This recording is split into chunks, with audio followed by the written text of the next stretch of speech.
এখন অভিটা আবার কালকে থেকে যাওয়া আছে, অফিস চিন্তা পাচ্ছি আবার কালকে থেকে বলছি।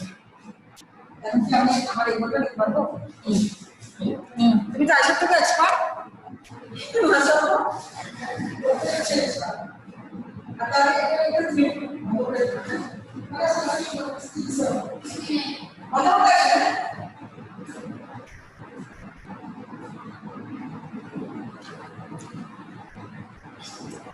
বিসমিল্লাহির রহমানির রহিম। সুপ্রিয় শিক্ষার্থী বন্ধুরা, তোমরা কেমন আছো? আশা করি নিশ্চয়ই ভালো আছো।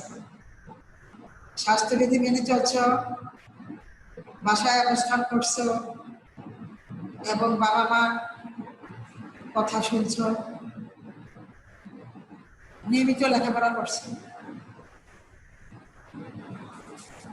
আমরা এটাই কামনা করি তোমরা ঘরে বসে নিয়মিত লেখাপড়া করো এবং স্বাস্থ্যবিধি মেনে চলো, এটাই আমরা কামনা করি। অনলাইন ক্লাস থেকে তোমাদের চতুর্থ শ্রেণী সুপ্রিয় শিক্ষার্থী বন্ধুদের আমি স্বাগতম জানাচ্ছি। আজকে তোমাদের সাথে আমার প্রাথমিক বিজ্ঞানের প্রথম ক্লাস, তাই তোমরা সবাই মনোযোগ সহকারে আমার পাঠদান শুনবে। আসো এবার পাঠদানে আসো। আজ আমি প্রাথমিক বিজ্ঞান বইয়ের অধ্যায় 7 পড়াবো। আজকে আমার পাঠের বিষয় হচ্ছে প্রাকৃতিক সম্পদ। তোমরা সবাই খাতা কলম নিয়ে বসো এবং প্রাথমিক বিজ্ঞান বইটিও খুলো। চলো এবার পাঠদানে আসো। অধ্যায় 7, অধ্যায় হলো অধ্যায় 7 প্রাকৃতিক সম্পদ। অধ্যায় 7 প্রাকৃতিক সম্পদ।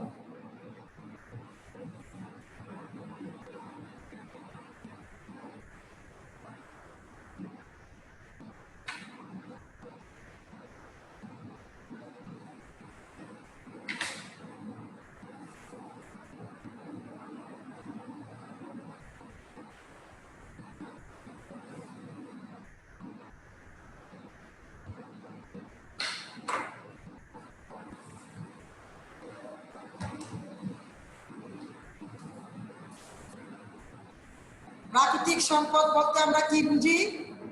প্রাকৃতিক সম্পদ বলতে আমরা বুঝি প্রকৃতি থেকে আমরা যে সম্পদ পাই তাকেই প্রাকৃতিক সম্পদ বলে, যেমন গ্যাস, পানি ইত্যাদি। তাহলে প্রাকৃতিক সম্পদ বলতে আমরা কি বুঝি? প্রকৃতি থেকে আমরা যে সম্পদ পাই তাকে বলা হয় প্রাকৃতিক সম্পদ। প্রাকৃতিক সম্পদকে এবার কয় ভাগে ভাগ করা যায়? প্রাকৃতিক সম্পদকে 4 ভাগে ভাগ করা যায়। কি কি? 1 পানি সম্পদ, 2 বনজ সম্পদ, 3 ভূমি সম্পদ, 4 খনিজ সম্পদ। তাহলে সবাই লিখে নাও। 1 পানি সম্পদ,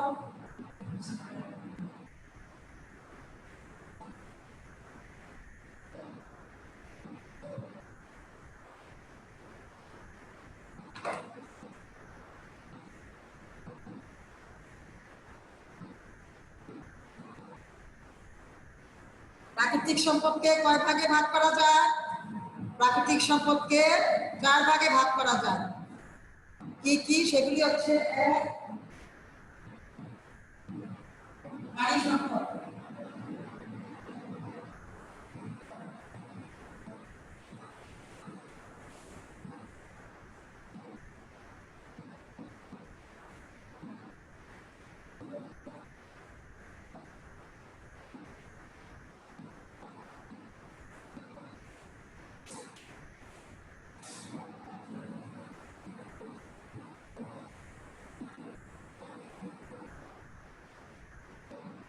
2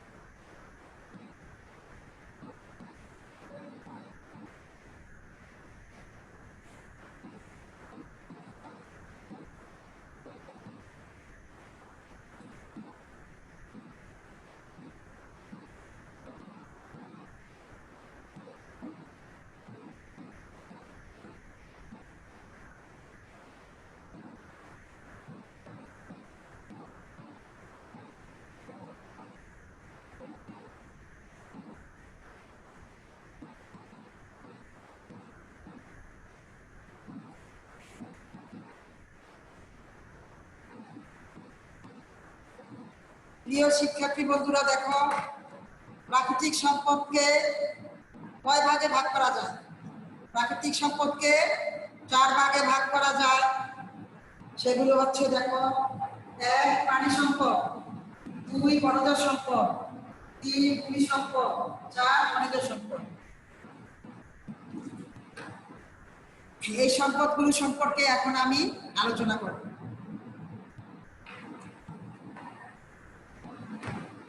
পানি সম্পদ। পানি সম্পদ, পানি আমাদের একটি গুরুত্বপূর্ণ প্রাকৃতিক সম্পদ। পানি আমাদের একটি গুরুত্বপূর্ণ প্রাকৃতিক সম্পদ। আমরা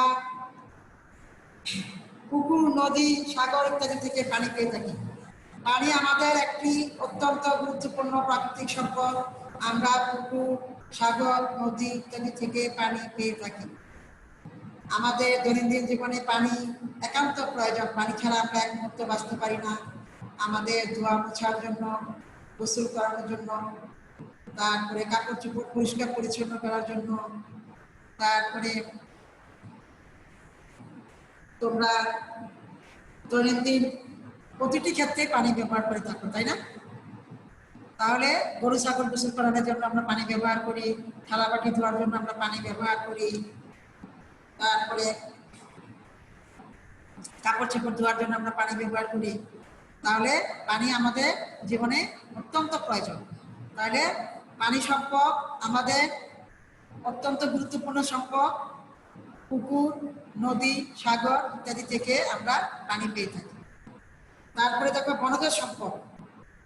বনজ সম্পদ, বনজ সম্পদ কাকে বলে? বন থেকে আমরা যে গাছপালা পেয়ে থাকি, বন থেকে আমরা যে গাছপালা পেয়ে থাকি, তা থেকে আমরা কাঠ তৈরি করি। গাছপালা থেকে আমরা কাঠ পেয়ে থাকি। এই কাঠ থেকে আমরা আসবাবপত্র তৈরি করে থাকি, অর্থাৎ ফার্নিচার তৈরি করে থাকি। তাহলে আমাদের বনজ সম্পদ অত্যন্ত গুরুত্বপূর্ণ। বনজ সম্পদ আমরা গাছপালা থেকে পেয়ে থাকি। গাছপালা থেকে আমরা যে কাঠ পেয়ে থাকি, সেই কাঠ থেকে আমরা ফার্নিচার পেয়ে থাকি। আমরা বিভিন্ন ধরনের সেগুন, মেহগনি, শিলকড়ি ইত্যাদি কাঠ থেকে আমরা বিভিন্ন ধরনের আসবাবপত্র তৈরি করে থাকি। তাহলে আমাদের জীবনে বনজ সম্পদ অত্যন্ত গুরুত্বপূর্ণ। তারপর দেখো ভূমি সম্পদ। ভূমি সম্পদ, আমরা খাদ্যের জন্য মাটিতে ফসল উৎপাদন করি এবং গবাদি পশু পালন করি। আবার বসবাসের জন্য আমরা মাটির উপরে ঘর বাড়ি বা দালান নির্মাণ করি। তাহলে নির্মাণ সামগ্রী এবং মৃৎশিল্প তৈরি করতেও মাটি ব্যবহার করা হয়। তাহলে আমাদের ভূমি সম্পদের অবশ্যই প্রয়োজন আছে। খনিজ সম্পদ। খনিজ সম্পদ দেখো, মাটির গভীরে বিভিন্ন খনিজ সম্পদ যেমন শিলা, খনিজ তেল, কয়লা এবং প্রাকৃতিক গ্যাস পাওয়া যায়। বিভিন্ন ধরনের খনিজ রয়েছে, যেমন সোনা, রূপা, তামা, লোহা ইত্যাদি। এই সম্পদ আমাদের জীবনে অত্যন্ত প্রয়োজন। তাহলে শিক্ষার্থী বন্ধুরা, আমরা কি কি সম্পদ পেলাম? 1 পানি সম্পদ, 2 বনজ সম্পদ, 3 ভূমি সম্পদ, 4 খনিজ সম্পদ।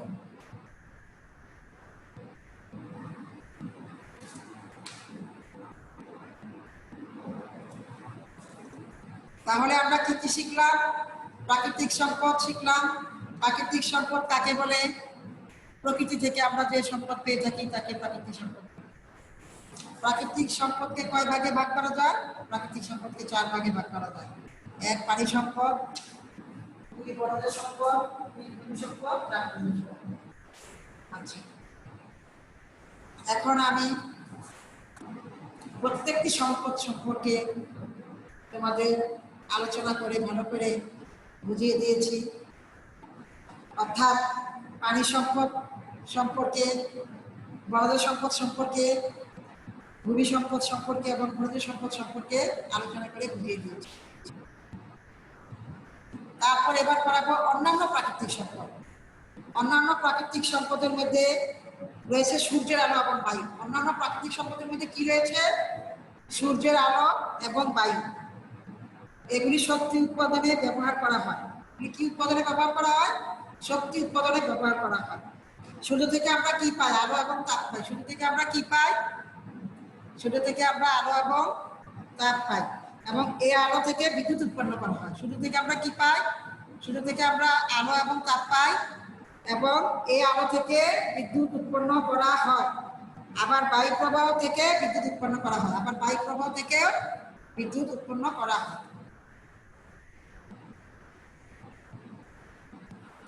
এবার দেখো, শক্তি উৎপাদনে প্রাকৃতিক সম্পদের ব্যবহার।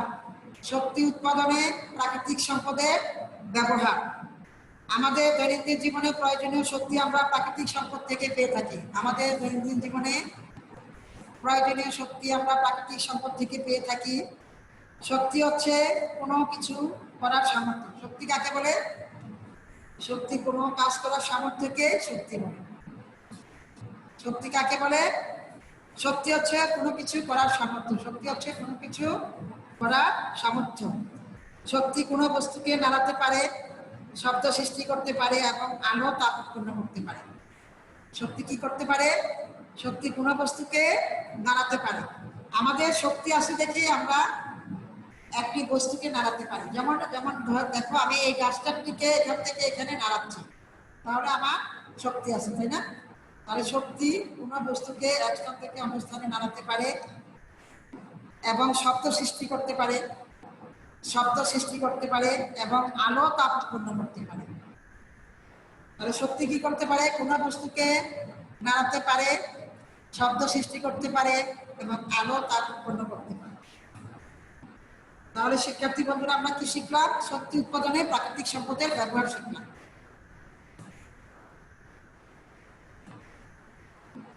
তাহলে আমি তোমাদের প্রত্যেকটি বিষয় ভালো করে বুঝিয়ে দিয়েছি। আশা করি তোমরা বুঝতে পেরেছ। তোমরা আমার পাঠদান মনোযোগ সহকারে শুনলে তোমাদের বাড়ি কাজ করতে খুব সহজ হবে, এবং পরীক্ষার প্রশ্ন উত্তর লিখতেও তোমাদের খুব ইজি হবে। তোমরা ভালো করে প্রশ্নের উত্তর লিখতে পারবে। বিজ্ঞান, আমি আবার বলে দিচ্ছি, বিজ্ঞান শব্দের অর্থ হলো বিশেষ জ্ঞান। বিজ্ঞান শব্দের অর্থ হলো কি? বিশেষ জ্ঞান। বিজ্ঞান খুব বুঝে বুঝে মনোযোগ সহকারে করতে হবে। বিজ্ঞান যদি তোমরা বুঝে বুঝে মনোযোগ সহকারে করো, তাহলে তোমরা প্রতিটি প্রশ্নের উত্তর লিখতে পারবে। বিজ্ঞান শব্দের অর্থ কি? বিজ্ঞান শব্দের অর্থ হলো বিশেষ জ্ঞান। তাহলে আমার আজকে পাঠের বিষয় ছিল প্রাকৃতিক সম্পদ। আমি প্রাকৃতিক সম্পদ কাকে বলে তাও বুঝিয়ে দিয়েছি। প্রাকৃতিক সম্পদ কয় ভাগে ভাগ করা যায় তাও বুঝিয়ে দিয়েছি, এবং প্রাকৃতিক সম্পদের বিভিন্ন প্রাকৃতিক সম্পদ সম্পর্কে আলোচনা করে বুঝিয়ে দিয়েছি, এবং শক্তি উৎপাদনে প্রাকৃতিক সম্পদের ব্যবহার আলোচনা করে বুঝিয়ে দিয়েছি। প্রাকৃতিক সম্পদ সংরক্ষণ তাও বুঝিয়ে দিয়েছি। প্রাকৃতিক সম্পদের সুরক্ষা এবং পরিকল্পিত ব্যবহারই হচ্ছে প্রাকৃতিক সম্পদের সংরক্ষণ। তাহলে আমাদের প্রাকৃতিক সম্পদ অবশ্যই সংরক্ষণ করতে হবে।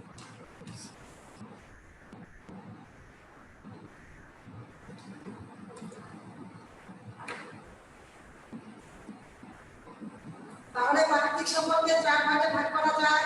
1 পানি সম্পদ, 2 বনজ সম্পদ, 3 ভূমি সম্পদ, 4 খনিজ সম্পদ। তোমরা সবাই খাতায় লিখে ফেলো, সুন্দর করে লিখে ফেলো। লিখে ফেলেছ? আশা করি সবাই নিশ্চয়ই লিখে ফেলেছ।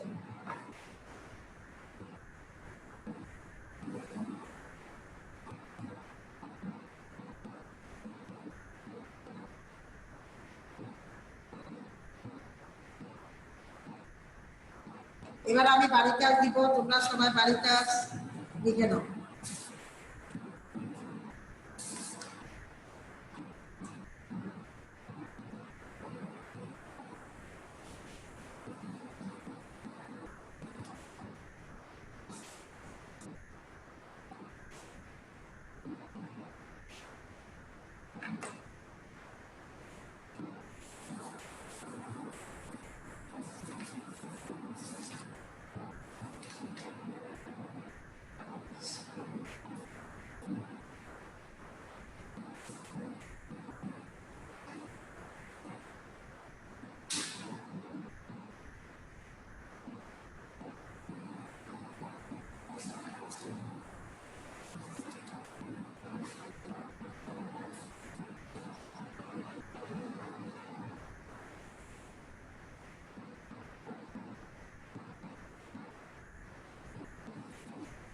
আমি আরেকটি ক্লাস সম্পর্কে তোমাদের একটু আলোচনা করছি। অধ্যায় ৮ মহাবিশ্ব। দেখো, মহাবিশ্ব সম্পর্কে একটু আলোচনা করতেছি। মহাবিশ্ব মহাবিশ্ব দেখো, আকাশের দিকে তাকালে তুমি কি দেখতে পাও? দিনের আকাশে আমরা সূর্য মেঘ দেখতে পাই, আবার রাতের আকাশে চাঁদ অসংখ্য তারা দেখতে পাই, তা না? আমরা আকাশের দিকে তাকালে কি দেখতে পাই? দিনের আকাশে আমরা সূর্য মেঘ দেখতে পাই, আবার রাতের আকাশে আমরা চাঁদ অসংখ্য তারা দেখতে পাই, তাই না? তাহলে চাঁদ কি? চাঁদ মহাকাশের যে বস্তু পৃথিবীর চারদিকে ঘুরে তাই চাঁদ। মহাকাশের যে বস্তু পৃথিবীর চারদিকে ঘুরে তাই চাঁদ। এটা শিলা দিয়ে গঠিত একটি বিশাল গোলাকার বস্তু। চাঁদের নিজস্ব কোনো আলো নেই। সূর্যের আলো চাঁদের উপর পড়লেই কেবল আমরা চাঁদ দেখতে পাই। টেলিস্কোপ বা দূরবীক্ষণ যন্ত্রের সাহায্যে আমরা চাঁদের গায়ে পাহাড়, পর্বত, উপত্যকা ইত্যাদি দেখতে পাই। তাহলে মহাবিশ্ব সম্পর্কে আমি তোমাদের একটু আলোচনা করে বুঝিয়ে দিচ্ছি। তোমাদের আরেকটি ক্লাস আমার হবে মহাবিশ্ব। তোমরা বাসায় ভালো করে মহাবিশ্বের রিডিং করবে। আমি মহাবিশ্বের সম্পর্কে তোমাদের ভালো করে বুঝিয়ে দিব। এবার তোমরা বাড়িতে এসে দেখে নাও।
শিক্ষার্থী বন্ধুরা, সবাই বাড়িতে লিখে নাও। 4 ধরনের প্রাকৃতিক সম্পদের নাম লেখো। 4 ধরনের প্রাকৃতিক সম্পদের নাম লেখো। 2, বাংলাদেশে কোন প্রাকৃতিক সম্পদ রয়েছে? বাংলাদেশে কোন প্রাকৃতিক সম্পদ রয়েছে? তাহলে দুটি প্রশ্নে আমি ভালো করে বুঝিয়ে দিয়েছি। আশা করি তোমরা অবশ্যই বাড়ি কাজ আনতে পারবে। বাড়ির কাজগুলো সুন্দর করে করবে এবং হাতের লেখা সুন্দর করবে। তাহলে আজ এই পর্যন্তই থাক। আগামী ক্লাসে তোমাদের সাথে আমার আবারও দেখা হবে।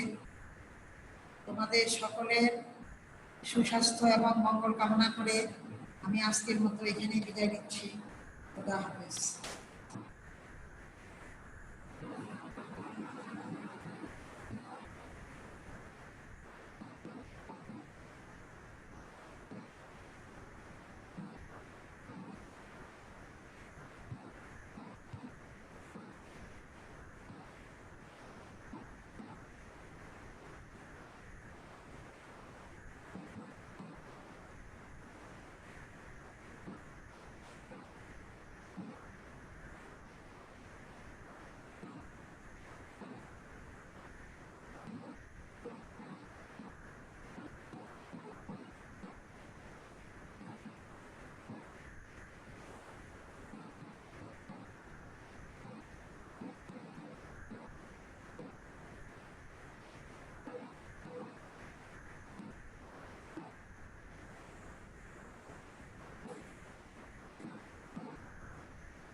এটা আপনি ক্লাসে চলে এসে দিতে দেখা যাচ্ছে না এদিকে টাকা এদিকে না হ্যান্ড করলে তো আমরা এই সব এই যে এখানে এতে মাউস এটা না এই যে এখানে এখানে ঠিক আছে বাম পাশে এটা তারপরে অ্যাড মিটিং করো